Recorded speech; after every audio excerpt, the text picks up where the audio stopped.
Hi, this is Fang Sin. So I know that a lot of people ended up asking a few questions on Discord about server transfers, Glory War, and about a strategy that I have in terms of basically doing a rally and then using a secondary attack on after the rally hits the AC1.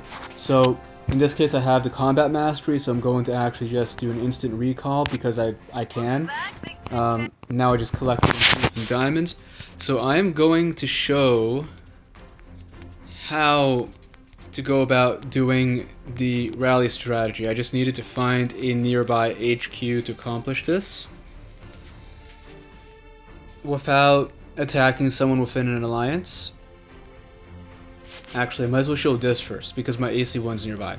So, because my AC1 is nearby,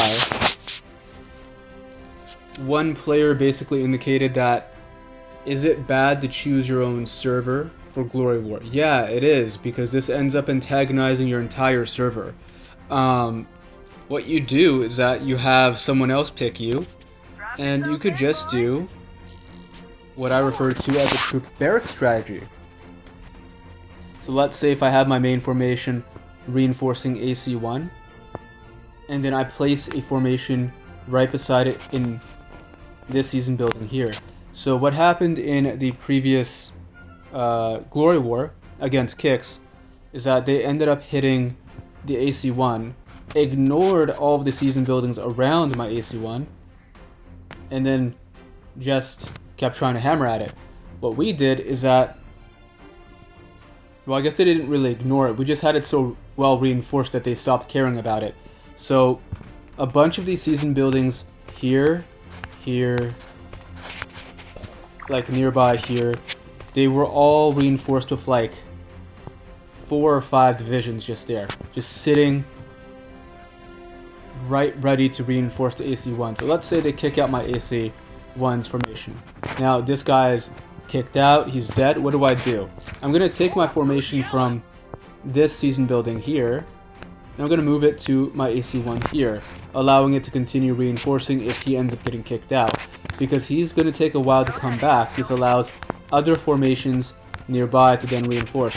So if your question was, is it bad to choose your own server as a Glory War? It is awful, and it will cause your a bit of animosity between you and the other clan, which is why, like, even within my server bracket, now this isn't in S50, but in a few other servers, they are moving from their servers into other servers just because of that type of environment where the top clan picked on another clan, decided to specifically pick on them because they were weaker, and so they chose them as a part of the Glory War, causing that clan's status to drop down in the season ranking. So the other thing I kind of wanted to go over is, let's say I am rallying on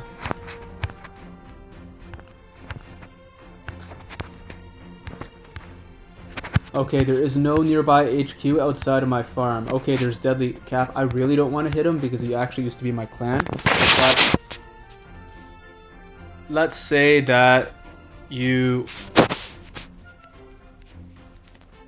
have troops in my farm, so I don't want to hit it yet. So I'm just going to use this as an example. Let's say me reinforcing Chapito 10 is me attacking my farm, since my farm still has troops inside. So I'm going to use this as an example. Let's say that my main came back. Let's say I use this formation, I hit my farm with a rally. Let's assume that this is a rally for a second. So let's say that counted as a rally. Now my troops are now coming back. Let's say that they're returning now from the rally. Well, now I could then re-hit that same HQ by going like this and just pulling straight back to the HQ and attacking it again.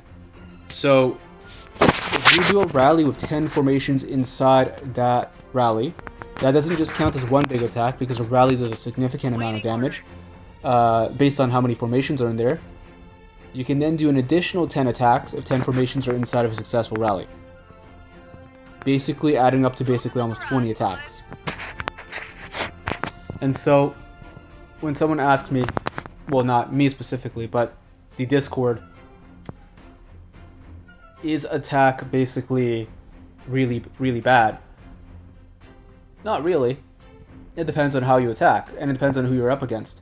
If you have a chance to actually go up against the opponent, then if their server isn't really going to support them very well, then you have a massive advantage. If their server helps the defenders, then now you have a problem.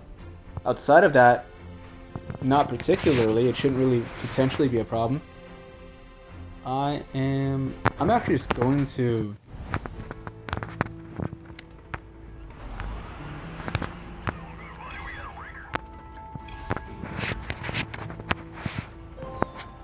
I'm going to show this later on, but I wanted to just have the blue books right now for the skill books. And I will reveal this in a later video, but I'm planning on basically burning my blue skill books in order to show the resource that will be gained and how many I can basically gain from it. Still saving up on my hero fragments because I am waiting to see what Season 5 ends up having. If it's something decent, I might use it on that hero. If it's not, I'm just going to burn my hero fragments.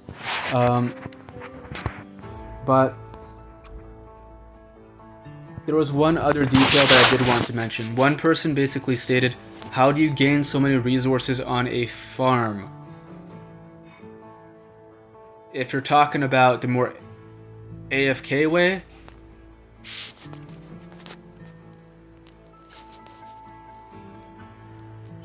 this purple resource box. Single-handedly one of the easiest ways to gain resources that cannot be farmed from your farm. You can't really take the resources if it's still in a crate format. This allows you to just open it whenever you need those resources, and anyone trying to attack your farm can't really take too much, especially if you have it shielded. I do not have my farm shielded, so I will scan my farm to kind of give you an example.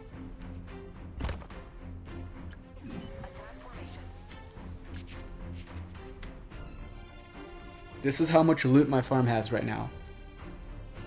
That's not including crates. If we include crates, I probably have above 5,000 mil. Maybe 6,000 mil. Because there's versatile crates too. So, in my opinion, this is the easiest way to gain resources without having to put in too much effort on your farm. Are there other ways? Yes, you can also do boomers on your farm as well, but again, it's your farm. It's not like you're trying to make it super strong. Right now, I'm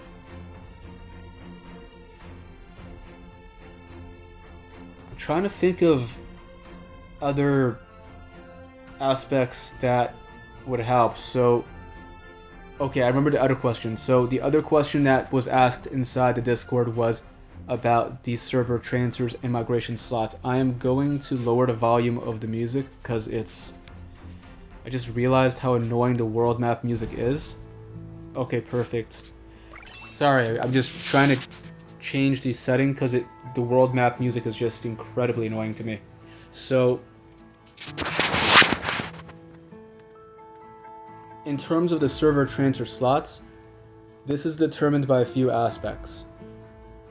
The main aspect is, like someone stated, is the state fully open, semi-open? There's a third thing, but I'm not going to get too much into that. But basically, if a state is considered dead, you'll be considered to have almost like the highest number of available slots for transfers. But here is the major issue: who's going to realistically transfer to your state? So, as an example, one person in my server kind of claims or hopes that there will be like 105 slots for regular. I read that and I didn't comment, but I'll say what I'm thinking about in this case. You're very optimistic. I know that there will be more slots, but the question is how many. One person stated that they would have a 50% increase in slots. If under those circumstances that is true, I already have a list lined up on who I want to bring in, and I might actually be able to bring in a secondary player that might be considered elite, because I don't know if they'll downgrade a lot of players. So if they raise the bar for elite and increase the number of slots inside the server transfers, which I'm hoping that they will, one of the players that would have been considered elite that I am going to be trying to bring over. Sorry, let me rephrase that, because I need to give the player credit who actually got the elite. That Cafe helped bring over. I will give Cafe credit on that, because I was not the player who actually ended up contacting the elite, so therefore I should not take the credit for that. Cafe should take the credit for that, from specifically server 50. So, to clarify,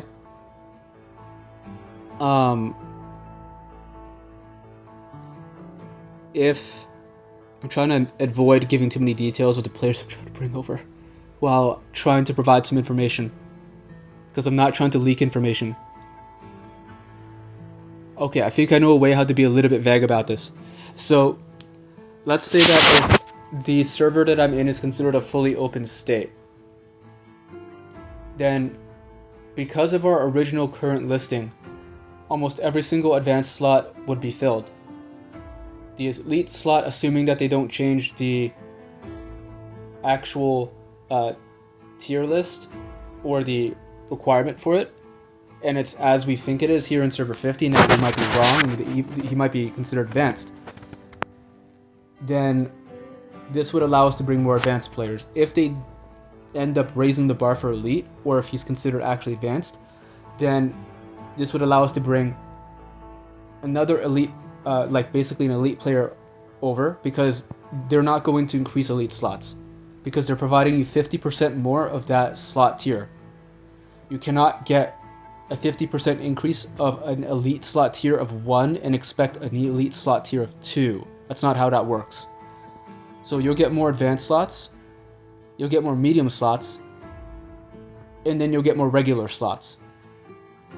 The presumption of the math behind this is that if the estimation is to be around 50% increase within regular slots, which I don't think it is, but one player states that it would be, then it'll go from 60 to 90.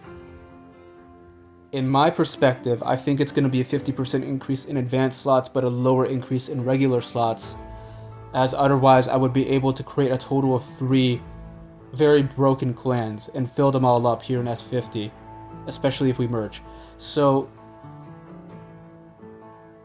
basically, in my perception, I believe that the regular slot tier is going to be increased not by 50%, but by probably 25%, as that seems a lot more reasonable than giving you basically 90 slots and allowing you to take the equivalent of almost 2 full clans into your server. So for the semi-open servers, I believe that from what I heard about from past games that were made by these devs,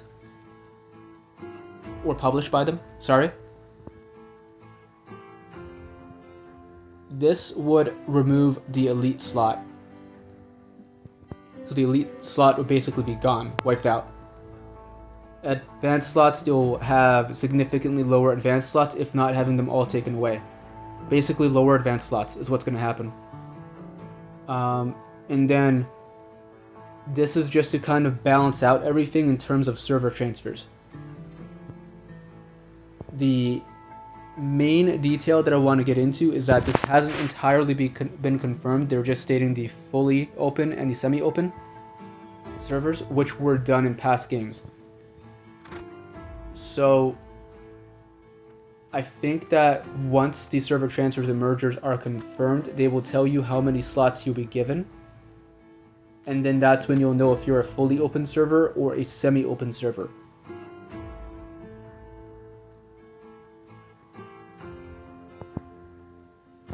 The other thing to mention is that your merger happens first, typically, then you'll do transfers. So if you're thinking about doubling up on players by doing transfers first, then the merger, that's not how that works. So I just wanted to get into that, so then that way this isn't twisted about how the process will go down. I'm sorry about the blinking icon from support. I don't want to click on that as I know what that icon is for. And I'm just going to say that I believe that I'm going to be very happy with my server that we're merging into. If the as long as the devs are able to merge the right servers together, it should work out very well. In case that there's any questions, just feel free to basically let me know in the game. Again, thanks Sane in server 50. I'm trying to be vague. If it seems like I'm trying to be vague and you're not sure why I'm being vague, I am being vague on purpose because I am trying to prevent specific leaks from my server. I was trying to basically not say certain names of who we're bringing over or attempting to bring over. I also wanted to avoid stating the name or the server name of who we're trying to merge with or who we are hoping to merge with. Although I stated one of my opinions in a past video, that opinion has shifted based on conversations within server 50. And I am hoping that you enjoy the rest of your day. And again, this is Fang Sane. If you find that this video is informative, feel free to like and subscribe. And again, I do apologize that I am being a little bit vague on certain pieces of details. Some of it is just from information from past games from this developer. Some of it is just overall a bit of guesses. And I hope that everyone enjoys the rest of their day.